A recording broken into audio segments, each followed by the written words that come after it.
52nd World Series will start in Yankee Stadium. There's nothing quite equal to the excitement of a World Series opener. The big question, will the Dodgers finally conquer their World Series jinx? Walt Alston, the Dodgers pilot, and Casey Stengel are besieged by the photographers, an old World Series custom. It's the 15th World Series for coaches Frankie Crosetti and Bill Dickey, one-time Yankee stars, an all-time record. It will be Whitey Ford for the Yankees, Big Don Newcombe for the Dodgers. Don won 20 and lost 5 this season. Whitey was 18-7 for the Yankees. Real veterans of the Classic are the rival shortstops. Pee Wee Reese of the Dodgers is going into his 6th World Series. Rizzuto of the Yankees is 9th. Game time is drawing near, and the huge crowd is on edge. And there they are, the Dodgers and Yankees in full strength. All are silent as the band plays the national anthem and the flag is raised. The ground rules are being discussed, and here come the Yankees for the start of game number 1. Junior Gilliam, Brooklyn's leadoff batter, faces Whitey Ford, and the World Series is on.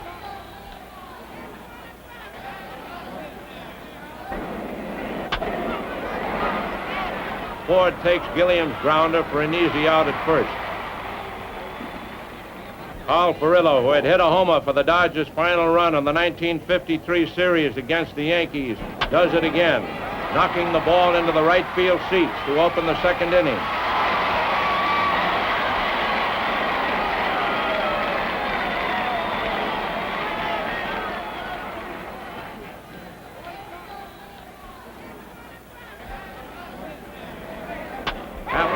Bounces out.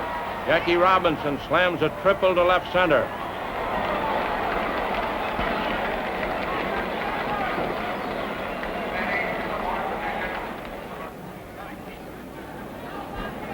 With the infield playing in, Zimmer pops a single back of second, scoring Robinson for a 2-0 lead. In the Yankees' half of the second, Joe Collins walks with 1 out, bringing up Elston Howard.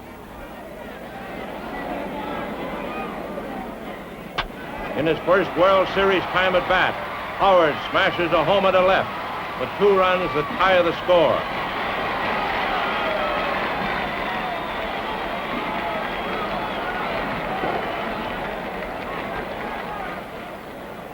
Duke Snider, who hit 4 homers in the 1952 World Series, opens the Brooklyn third with a tremendous blow into the third tier in right field, and the Dodgers go ahead 3-2.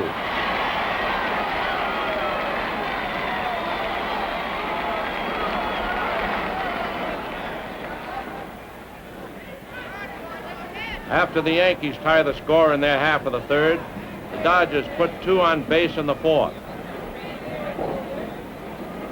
But Billy Martin stops Reese's hard shot and turns it into a side retiring double play.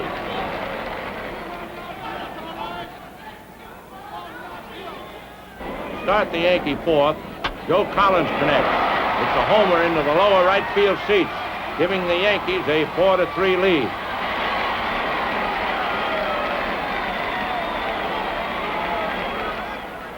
With 1 out in the 6th and the Yankees still holding their lead, Berra singles to right.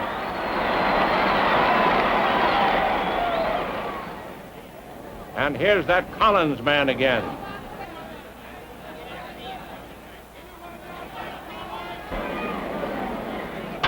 There goes the ball with Duke Snider in pursuit. He jumps in vain as the ball clears the scoreboard in right center for 2 runs and a 6-3 Yankee lead. That's the 5th home run of the day.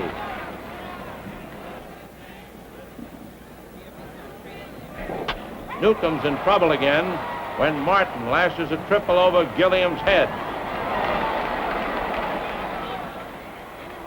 And that's all for the big right-hander. Don Besson is the new pitcher for the Dodgers, and Eddie Robinson bats for Rizzuto. But Martin's anxious to score. And umpire Bill Summers calls him out at the plate on an attempted steal. with Carl Furillo on first and one away in the Dodgers' eighth. Gil McDougald boots Jackie Robinson's hard smash, putting runners on second and third.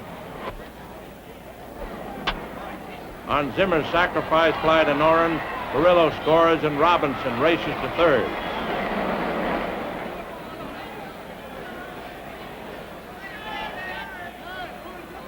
With pinch batter Frank Kellert at bat, Robinson dashes for the plate.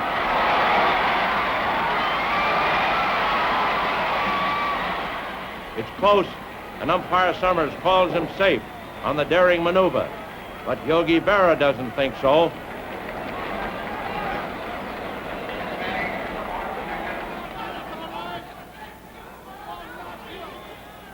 Stengel sends Bob Grimm to the mound in the Brooklyn ninth to protect the narrow edge, and Reese is called out on strikes.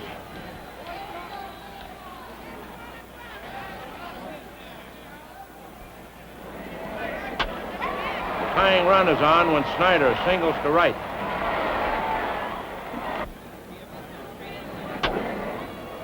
But Bauer goes deep for Campanella's curving drive. 2 out.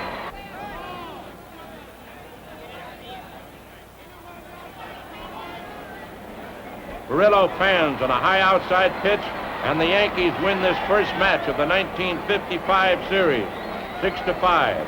The gigantic crowd, 63,869, lives up this big moment in riotous applause. In this battle of home runs, Joe Collins is the hero, and Casey Stengel lets him know it. And the fans will never forget the sight of Jackie Robinson tearing for the plate on his daring steal.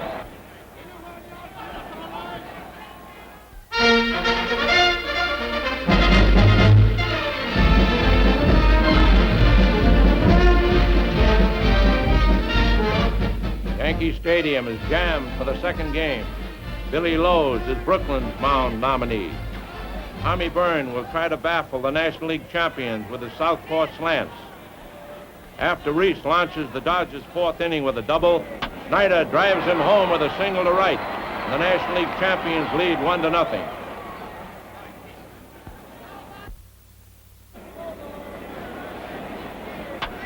McDougald starts off for the Yanks in their half of the fourth with a hit to right. Noren smashing the ground is straight at Hodges, and it's a double play. Berra singles to left.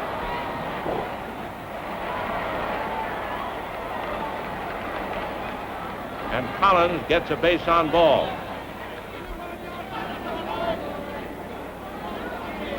Howard singles to left, scoring Berra. Collins holding at second. When Martin singles to left, Collins comes in and Howard pulls up at second.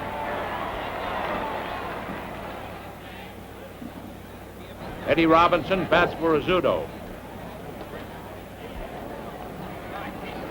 And is hit in the back, filling the bases. Jerry Coleman runs for Robinson. And this brings up Tommy Byrne, one of the best hitters among the pitchers.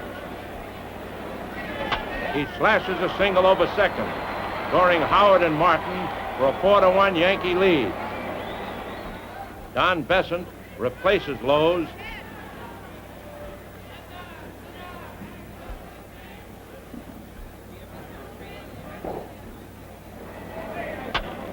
Gilliam's base hit to left with 2 out in Brooklyn's fifth scores Robinson, and the Dodgers trail 4-2. In the ninth, Tommy Byrne is only an out away from victory, and it's all over when Hodges goes down swinging. The Yankees win 4-2 and lead in the series 2-0.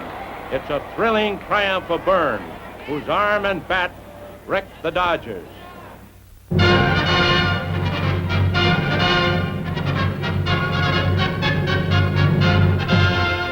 For the third game, the series moves across the Brooklyn Bridge to historic Ebbets Field. Commissioner Ford Frick, the only man in the crowd who must be impartial, is present with Mrs. Frick. But here are two gentlemen who definitely have a rooting interest. President Will Harridge of the American League, and Del Webb, co-owner of the Yankees. Manager Alston of the Dodgers calls on his young southpaw, Johnny Podres. The assignment is the most important of his life, and it also happens to be his 23rd birthday. Manager Stengel of the Yankees, eager to maintain his winning momentum, counters with the speed-balling right-hander Bullet Bob Turley. Brooklyn's faithful fans roar in salute and hope as the Dodgers take the field. After Podres retires the Yankees in order in the first inning, Turley has trouble with his control and Reese walks.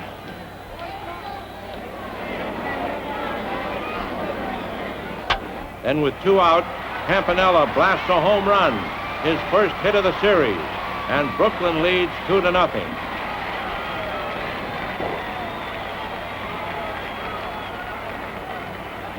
Mantle is leadoff man in the second inning and powers a 390-foot homer into the center field stand.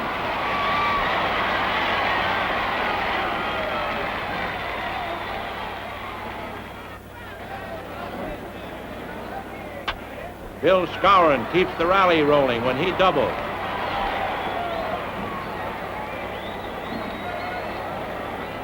Podres gets the next 2. Then Rizzuto singles to left, and Skowron heads for home with a potential tying run. Campanella receives Sandy Amoros's throw in time for the play at the plate. Skowron knocks the ball out of Campanella's hand as they collide and scores the tying run. In the last half of the second inning, Jackie Robinson singles after 1 out.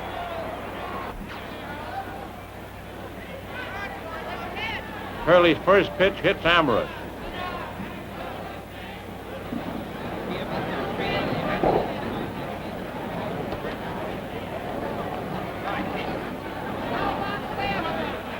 A moment later, the bases are loaded, and Podres' bunt eludes Turley for a hit.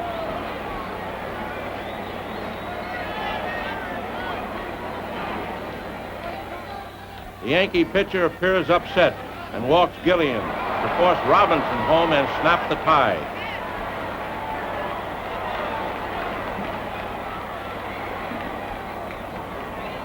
Manager Stengel comes out of the dugout, and after a brief huddle with Turley, calls Tom Morgan in from the bullpen.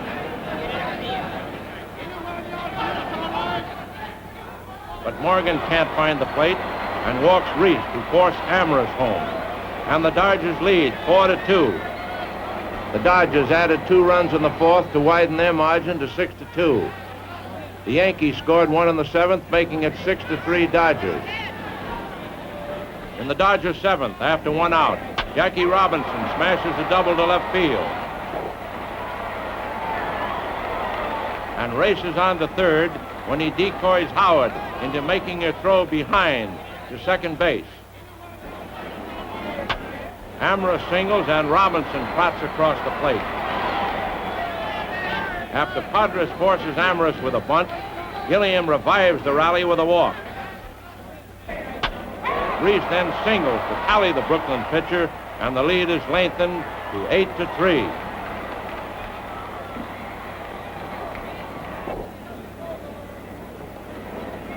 Skowron opens the Yankee 9th with a base hit. Podres gets Howard on a pop fly to Gilliam. Reese backs into short left for Martin's easy fly. Rizzuto also pops up feebly to Gil Hodges, and Brooklyn's first victory is secure as Podres slams the door on any dramatic Yankee rally. Podres calls his 7-hit victory the best birthday gift he's ever had. Campanella, in addition to doing a masterful job of handling Podres, pounded out a single, double, and homer. Jackie Robinson also had a good day, handling 7 fielding chances, collecting a single and double, and flashing his old-time baseline daring.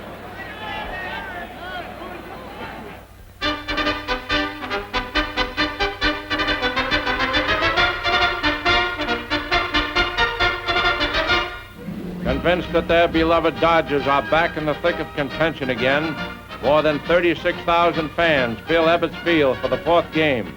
Interest has heightened everywhere, as evidenced by the swarm of photographers. The press box, of course, will be bulging as usual, with newspapermen from all sections of the country. Among the early arrivals is Lou Perini, president of the Milwaukee Braves. From the American League side, there is Joe Cronin, general manager of the Boston Red Sox, and Spike Briggs, president of the Detroit Tigers, with Mrs. Briggs. The pitching rivals in the fourth game are Carl Erskine, veteran right-hander of the Dodgers, and Don Larson of the Yankees.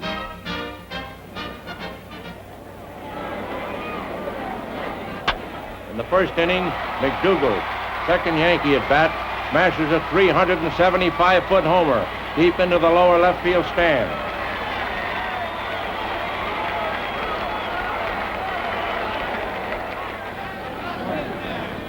In the second inning, Collins walks. After Collins moves to third on a sacrifice and infield out, Rizzuto steps to the plate. Little Phil singles to left and Collins scores. It's Yankees 2, Dodgers nothing. Amorous walks to open the Dodgers third. With one out, Gilliam sends Amorous in motion with a hit-and-run signal and comes through perfectly with a double down the left field line. The fleet-footed Amorous scores all the way from first. The score is now Yankees 2, Dodgers 1. When Berra singles and Collins walks to open the fourth for the Yankees, manager Alston removes Erskine from the mound and summons Besson. With one out, Collins steals third after getting a big jump on Besson. Martin pokes a broken bat single just over Gilliam's reach and Collins scores.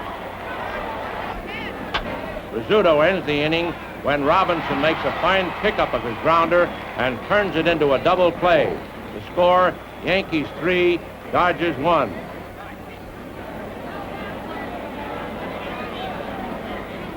Campanella leading off for Brooklyn in the last half of the fourth. Clouts a homer into the left field seats, his second in as many days.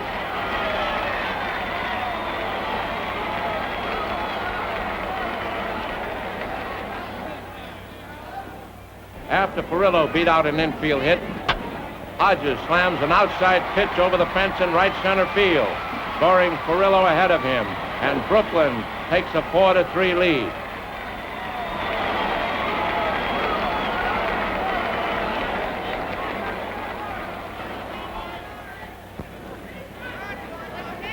In the fifth, Gilliam opens with a walk and promptly steals second. After Larson gets behind on Reese with a 2-ball, no-strike count, he is relieved by Johnny Cooks.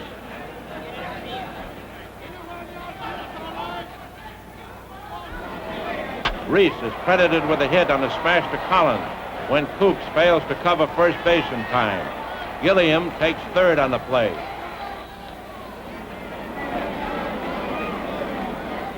Duke Snyder pulls a home run over the right field screen and scores Gilliam and Reese ahead of him. It's his 7th in World Series play and pads the Brooklyn margin to 7-3.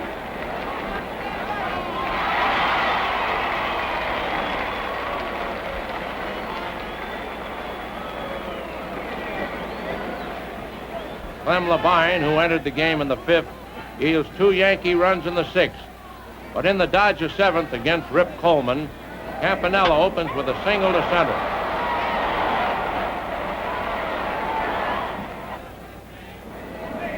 Furillo follows with a base hit off the wall in right center, and Campanella goes to third. Hodges slashes a single to center, and Campanella scores. The Dodgers take a commanding 8-5 lead.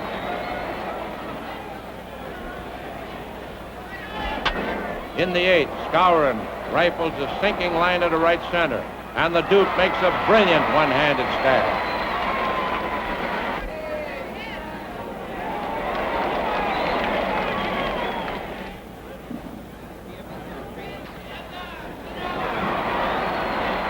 Labine tosses out Mantle for the final out of the game, and the frenzied Flatbush fans go wild as the series is deadlocked at 2 victories each. The triumph goes to Labine for his first win over the Yankees in World Series competition. While he checked the Yankees with 3 hits in the last 4 1/3 innings, Brooklyn power prevailed for an 8-5 victory. Campanella, Snyder, and Hodges hammered out homers. For the second straight day, Campanella collected 3 hits. Hodges also got 3.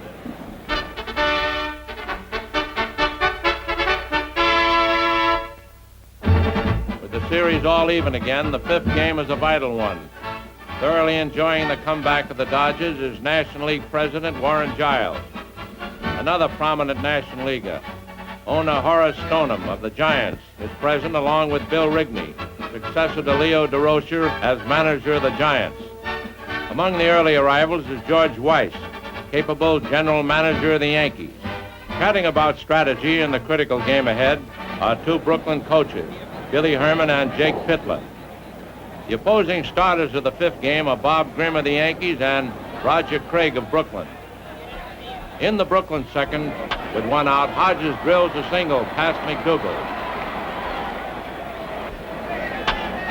Jackie Robinson lines to Rizzuto for the 2nd out. That brings Amherst to the plate. And he wallops the ball high over the right field screen for a home run, scoring Hodges ahead of him for a 2-0 lead.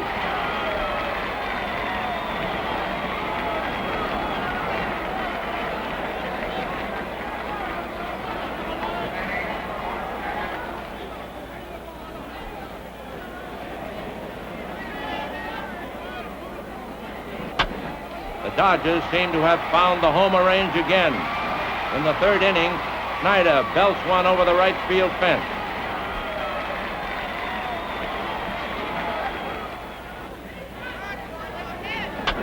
It looks like the Dodgers are going to break loose again when Campanella lines the ball to left center, but Noren makes a sensational diving catch.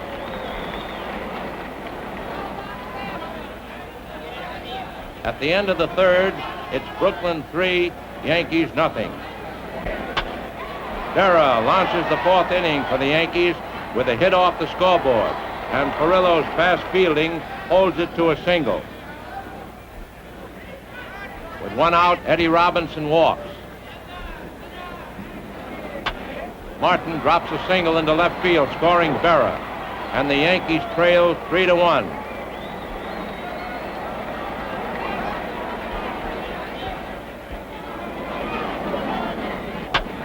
Duke Snyder slams another home run over the scoreboard in right center in the 5th inning to give Brooklyn a 4-1 lead. It's his 4th circuit smash of the 1955 series and his 9th in World Series competition. Manager Stengel sends Bob Serve to the plate to bat for Grimm in the 7th. And he hammers a home run into the left field seats. This was World Series home run number 100 for the Yankees. Craig appears a bit upset. He loses control and Howard walks. Manager Alston summons LeBryant from the bullpen for his 4th relief appearance of the series. Noren slaps a 1-hopper to Hodges, and Gill turns it into a double play.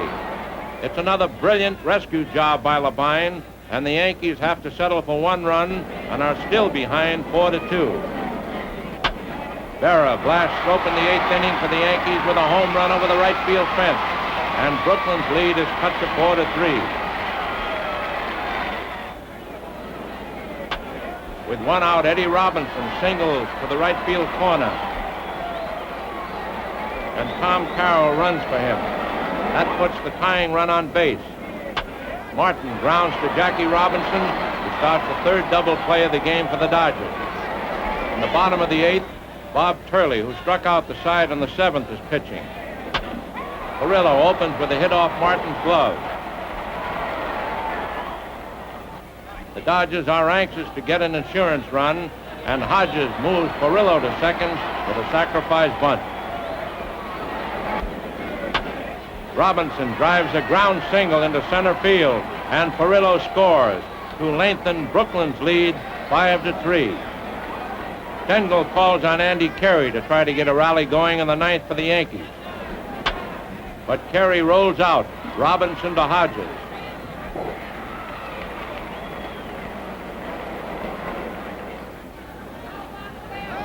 Manager Stengel sends Tommy Byrne up to bat for Turley. He grounds out. Gilliam to Hodges. Howard now is the last hope for the Yankees. But Labine also retires him on a grounder to Gilliam, and the Dodgers win 5-3. For the first time in World Series history, a team has come roaring back to win 3 straight after losing the first 2 games. A crowd of 36,796, largest ever to see a series game in Brooklyn, rocks Ebbets Field with tumultuous outbursts. Labine and Snyder are the principal figures in the Brooklyn triumph. Labine allowed only 1 run in the last 3 innings to preserve Craig's first World Series victory. Snyder, with 2 home runs today, increased his National League record to 9 for World Series homers, and now is topped only by the mighty Babe Ruth with 15 and Lou Gehrig with 10.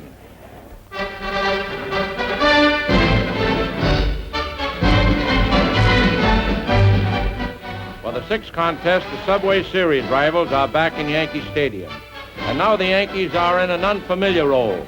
They are back to the wall with the Dodgers just 1 victory away from the World Championship. Walter O'Malley, Dodgers president, and his guests arrive early. He is beaming with confidence that his team finally will take the measure of the Yankees. Commissioner Frick greets Private Ray Rosenbaum and Airman Second Class George Morgan, who won the Stars and Stripes poll as the most valuable service players in Europe and made the trip under co-sponsorship of A.G. Spaulding. Duke Snyder, who so far has been the standout hitter of the series, looks over his assortment of Louisville sluggers that have been destructive to Yankee pitching. It will start as a southpaw duel between Whitey Ford of the Yankees and young Carl Spooner for Brooklyn.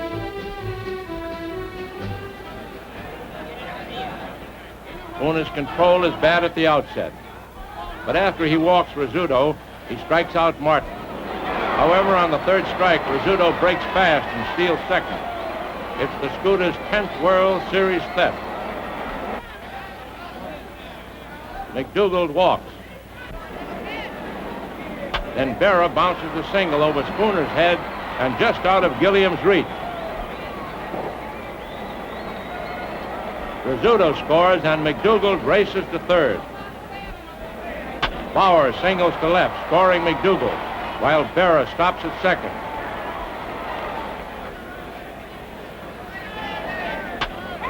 Skowron drives a home run into the right field stands, and Berra and Bauer score ahead of him, and the Yankees have a 5-0 lead. Bill Skowron's homer is the 17th of the series to tie the 1953 record set by the Yankees and Dodgers. That's all for Spooner, and Russ Meyer comes in to end the uprising.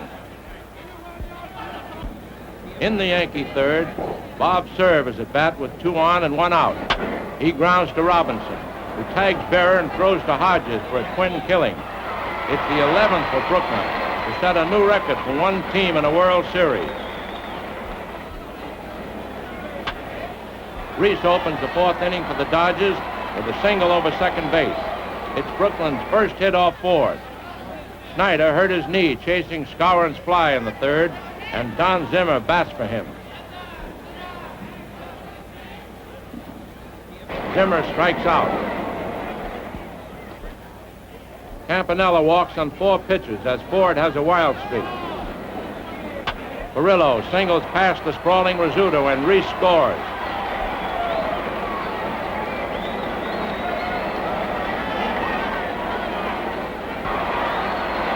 And that's all the Dodgers get out of it, and they trail 5-1. Meyer holds the Yankees in check. In the 6th, Ford taps a roller down the 3rd baseline, and the Brooklyn pitcher makes a beautiful play to throw him out.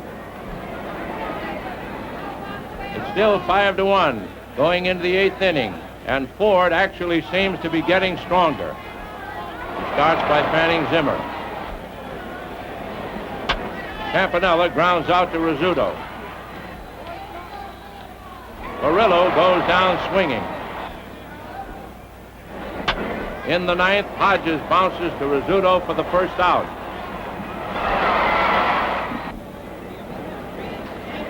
Robinson drives a hot smash at McDougal, who makes another fine play to throw him out. Ford is now 1 out away from a victory that will prolong the series. He fans Sandy Amherst. The Yankees win 5-1, and the series is all square once more at 3 victories each. The Yankees rush in to congratulate Ford, who completely dominated the game, aided by the decisive home run by Bill Skowron, the former Purdue University star. Ford, who pitched 8 innings in his opening victory, needed no help in this one. He allowed only 4 hits and struck out 8.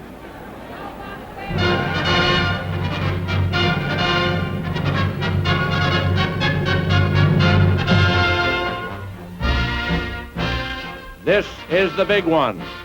The Yankees and the Dodgers are all even, 3-3. Walt Alston talks to his players in their dressing room before sending them out on the field for the showdown with the Yankees. Alston talks with his youthful pitcher, Johnny Podres. Casey Stengel takes time out for a brief chat with Mrs. Stengel. Another enormous crowd jams the stadium for the climax. Podres and his pitching opponent, Tommy Byrne, warm up for the big test. Little Phil Rizzuto will set a record today by playing in his 52nd World Series game. The huddle at the plate is a signal that the action's close at hand. The game's on.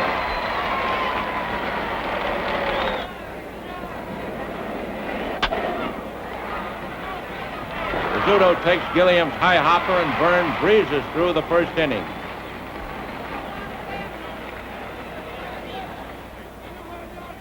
Rizzuto on first and 2 out in the Yankee third. Martin singles to right. Rizzuto halts at second.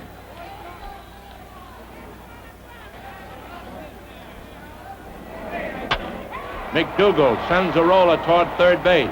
It hits Rizzuto as he slides into the bag, and the base runner is out.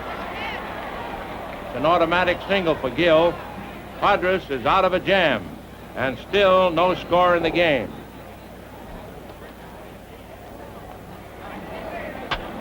One out in Brooklyn's fourth. Campanella doubles to the left field corner for his team's first hit.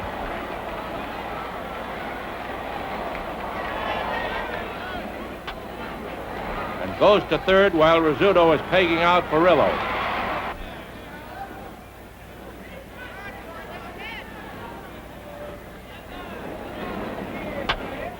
Campanella comes home when Hodges singles to left, and the Dodgers are out in front, 1-0. Berra, who has been a continual threat at the plate with 9 base hits to his credit, opens the New York fourth with a fly to short left center, and it drops for a double between Gilliam and Snyder. But Podres mows down the next 3 Yankee hitters. The Dodgers are still on top 1-0 when Reese singles to center at the start of the 6th. They play for another run as Snyder bunts to Byrne, but they're both safe when Skowron loses the ball while tagging Snyder.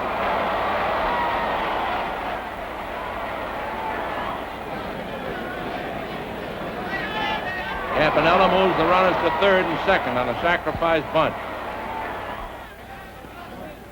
Casey Stengel orders Byrne to pass Furillo, filling the bases and setting up a double play situation. Again playing the percentages, Stengel brings in right-handed Bob Grimm to pitch to Hodges. Gill hits a sacrifice fly to Bob Cerv, scoring Reese, and the Dodgers have a 2-0 lead.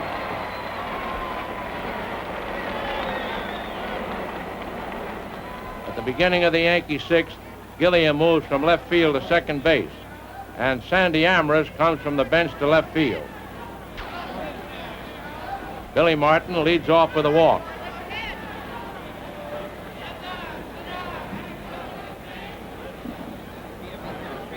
Gil McDougal beats out a bunt to Podres. and the Yankees have the tying runs on base. And up comes Yogi Berra.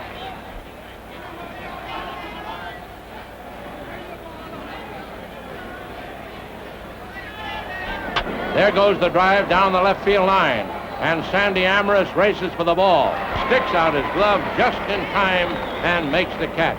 And McDougal has rounded second base. He throws to Reese, and Reese's peg to Hodges doubles McDougal at first. Let's have another look at that spectacular play.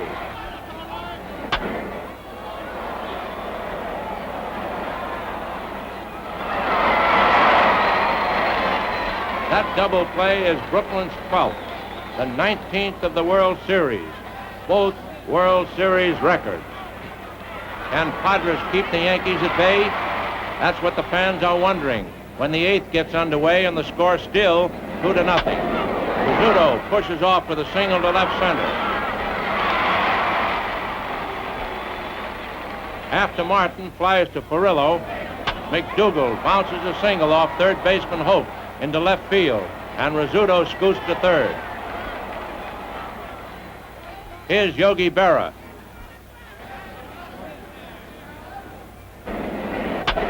With the count 3-1, Berra lifts a fly to Furillo. It's so short that the runners hold up. Now it's dangerous Hank Bauer. But with the count 2-2, Hank strikes out on a high hard one. The fans give the kid southpaw an ovation after Johnny Podres' exhibition of courageous clutch pitching. The score, it's still 2-0 as the Yankees come up in the 9th. Bill Skowron bounces to Podres, and Johnny finally makes the throw to first after the ball stuck in his glove. Bob Cerv sends an easy fly to Amorous, and the Dodgers are only 1 out away from their first World Series title. Podres looks like the coolest person in the stadium.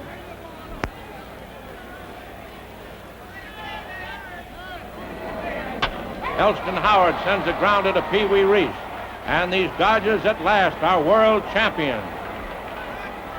Delirious with joy, teammates and fans mob the Brooklyn pitcher in wild acclaim. In the Dodger clubhouse is the pandemonium only a great victory can generate.